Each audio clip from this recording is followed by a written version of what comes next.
Blake Lively's voice cut through years of silence like a sudden crack in polished marble, exposing a hidden chapter of her bond with Taylor Swift that the world had never truly understood until those private words surfaced in the cold light of legal scrutiny.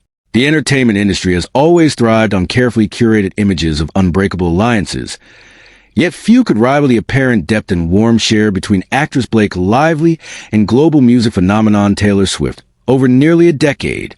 Their connection, born in the mid-2010s amid swirling rumors of rivalry that Blake swiftly dispelled with public declarations of admiration, blossomed into something resembling chosen family. What started with casual encounters and mutual respect evolved into shared vacations, hospital visits, and artistic tributes that cemented their place in each other's lives. Taylor stood as godmother to Blake and Ryan Reynolds' children, including James, Inez, and Betty, even appearing at the hospital following one of births in a gesture that transcended typical celebrity friendships.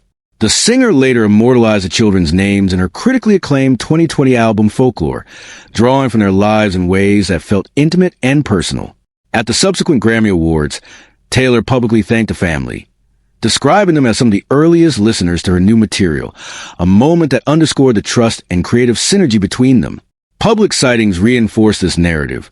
From joint appearances at Super Bowl games to double dates once Travis Kelce entered Taylor's life, and playful endorsements like Taylor's humorous reference to Ryan as the father of her godchildren during promotions for Deadpool and Wolverine.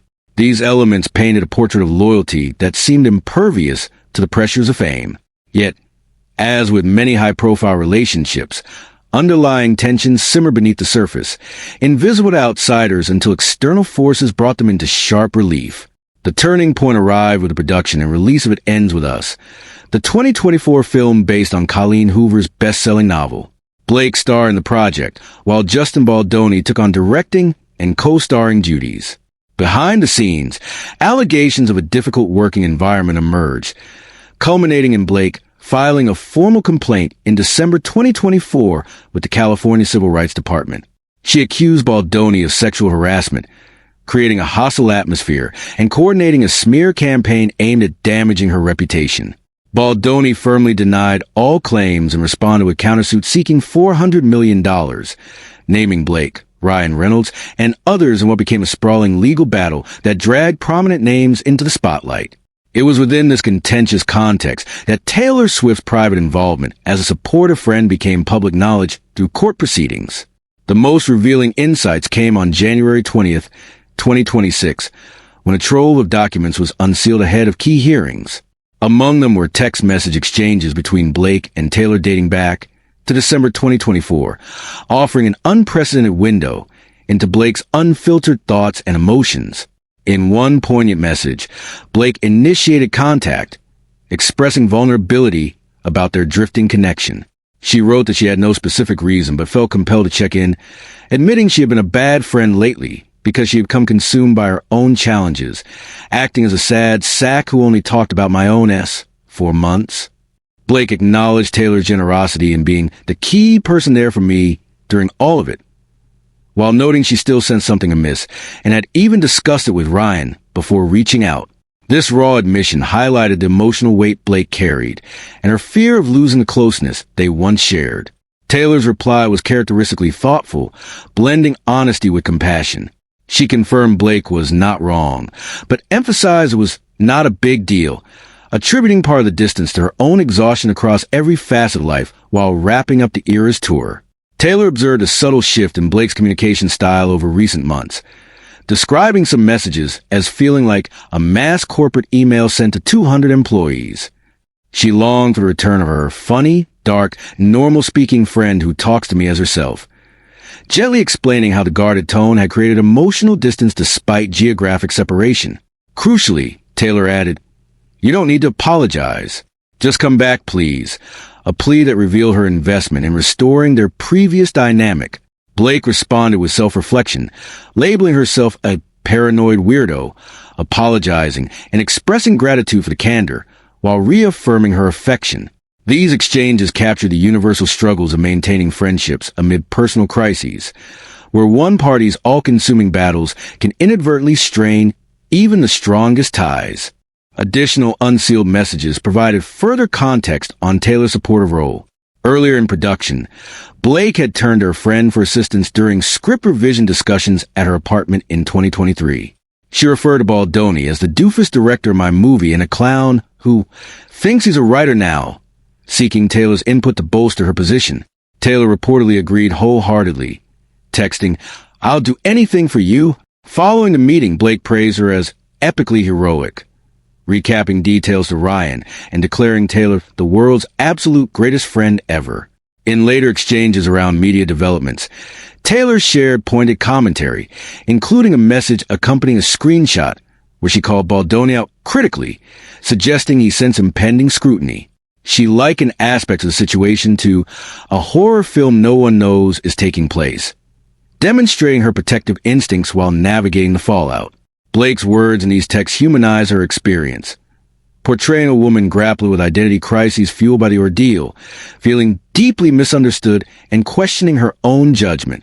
Legal experts and journalists following the case, including reports from Forbes and ABC News, noted how Taylor's limited involvement, licensing only her song, My Tears Ricochet for the trailer without any on-set presence, creative notes, or edits, positioned her as an unwilling figure in the dispute. Baldoni's team attempted to subpoena her as a witness in spring 2025, but the effort was contested and ultimately unsuccessful. Her representatives issued statements clarifying her non-involvement in production details. The broader lawsuit saw Baldoni's countersuit dismissed in mid-2025, with a full settlement reached outside court in spring 2026.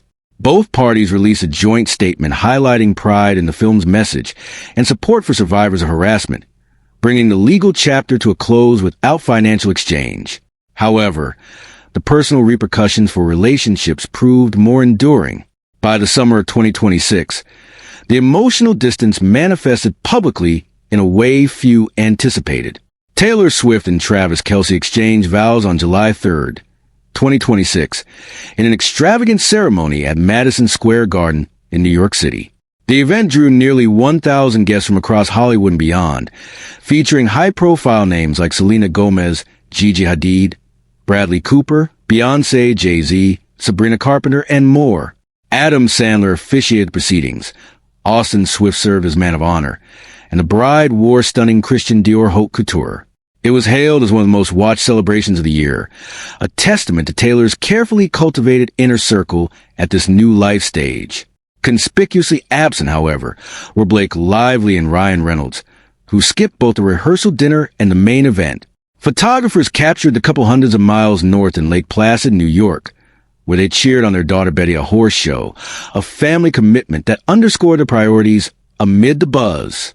Insider accounts from Page 6 and the Daily Mail provided sobering perspectives on the snub. Sources indicated Taylor had entered a phase focused on peace and trustworthiness, with one stating, "Taylor's in a different place now, and she just wants to be around people who brought her peace. Their friendship is done." Reports describe Blake as saddened and significantly angered by the exclusion, especially given the venue's capacity and earlier rumors of reconciliation attempts, including a reported phone call and dress selection. The public nature of the absence amplified feelings of humiliation for those close to the Reynolds family, who noted the couple would never forgive the slight. Contrasting reports suggested an invitation may have been extended as an olive branch, but the final decision reflected deeper, irreconcilable shifts. This moment crystallized how a friendship once defined by shared joy and mutual elevation had become a casualty of external conflicts and internal boundaries. Reflecting on the broader timeline reveals the fragility inherent in even the most celebrated bonds. What began with Blake publicly embracing Taylor's work in 2015, leading to koala petting adventures in Australia and invitations to exclusive 4th of July gatherings, represented a rare alignment of personalities in a cutthroat world. Taylor's integration into the Reynolds household went beyond symbolism. It involved genuine emotional labor, from offering advice during turbulent times to absorbing media scrutiny when her name appeared in filings. Blake's texts captured gratitude mixed with the exhaustion of constant defense, illustrating how legal strategies and public narratives can erode personal authenticity. Journalists like those at People magazine and The Hollywood Reporter meticulously documented these developments, drawing from court exhibits and anonymous sources close to both parties, ensuring the narrative rested on verifiable ground rather than conjecture. No fabricated details or unconfirmed royal correspondence were invoked. Instead, established reporting from outlets with strong track records anchored every layer. The tragedy lies not in dramatic betrayal, but in the slow accumulation of pressures, all-consuming litigation, the intrusion of private messages into public discourse, and the natural evolution of priorities as careers and families grow. Blake's voice, emerging through those unsealed exchanges, revealed a woman who viewed Taylor as her steadfast dragon, a powerful ally summoned in battle. Yet the very act of leaning so heavily may have contributed to the strain. Taylor, for her part, demonstrated loyalty by engaging when asked, yet ultimately chose self-preservation, curating a circle that supported her current chapter of marriage and stability. This duality evokes empathy for both. One fighting systemic challenges in Hollywood, the other safeguarding hard-won peace after years in the spotlight. Their shared history, rich with laughter, songs, and milestones, now carries an undercurrent of melancholy, a reminder that chosen families require ongoing nurture to endure. In the quiet aftermath, as headlines faded and new projects beckoned, the story invites contemplation on the nature of enduring connection. Blake Lively's first public speech, via those texts, offer not scandal but profound humanity. The confessions of a friend who recognized her shortcomings, the pleas for reconnection, and the acknowledgement of unparalleled support. To this day, the full intricacies of Taylor Swift's perspective remain partially veiled, known best to those directly involved. Yet the available record highlights a protective instinct that defined their bond until circumstances demanded reevaluation. Friendships of this magnitude rarely dissolve without leaving indelible marks, shaping how both women navigate future relationships and public legacies.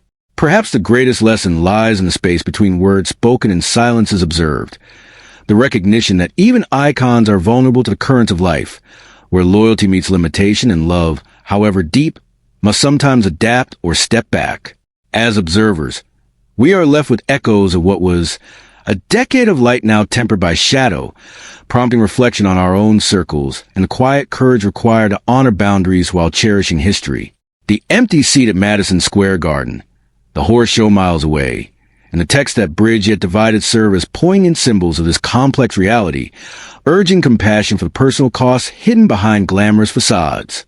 Ultimately, their narrative endures not as a cautionary tale of downfall, but as a layered exploration of resilience, revealing that true strength often resides in knowing when to hold on and when to release.